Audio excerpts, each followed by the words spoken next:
quel est le lien entre ces 5 hommes et l'armée algérienne, cette entité qui est au centre de presque tout en Algérie? Difficile de dire s'ils ont un lien direct, mais en tout cas, ils sont inféodés. Puisqu'il est clair, et on l'a vu à plusieurs reprises, il l'a même revendiqué, le chef d'état-major de l'armée, le général Gaïd Salah, a lui-même annoncé à la télévision la date du scrutin présidentiel qui a eu lieu aujourd'hui.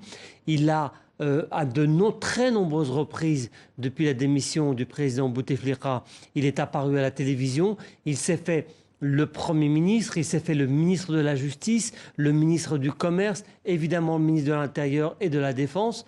Et donc, il est aujourd'hui le rempart du régime tel qu'on peut le voir évoluer depuis maintenant 57 ans. En d'autres termes. Oui, enfin... Il est pour la continuité du système. Clairement, il est pour sa pérennité. Et donc, ils ne veulent absolument pas que les choses changent, même si marginalement, je pense qu'ils vont tenter de lâcher du lest et trouver des personnages avec lesquels ils pourront discuter et dire qu'ils ont négocié. Qu'est-ce qui pourrait faire bouger le général Ahmed Gaïd Salah?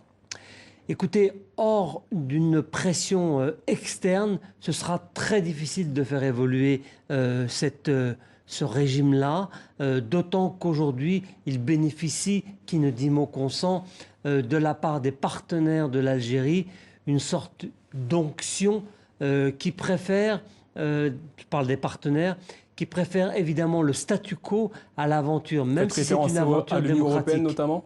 Pardon? Vous faites référence à l'Union européenne notamment? Oui, ou à la France singulièrement, puisqu'on n'a pas entendu dire quoi que ce soit depuis le début du Hirak. On peut le comprendre, mais on peut aussi le regretter. La France est un épouvantail idéologique qui est facilement utilisé par le régime, mais ça n'a pas suffisamment décomplexé la France pour qu'elle s'exprime et qu'elle fasse valoir ses valeurs et ses principes.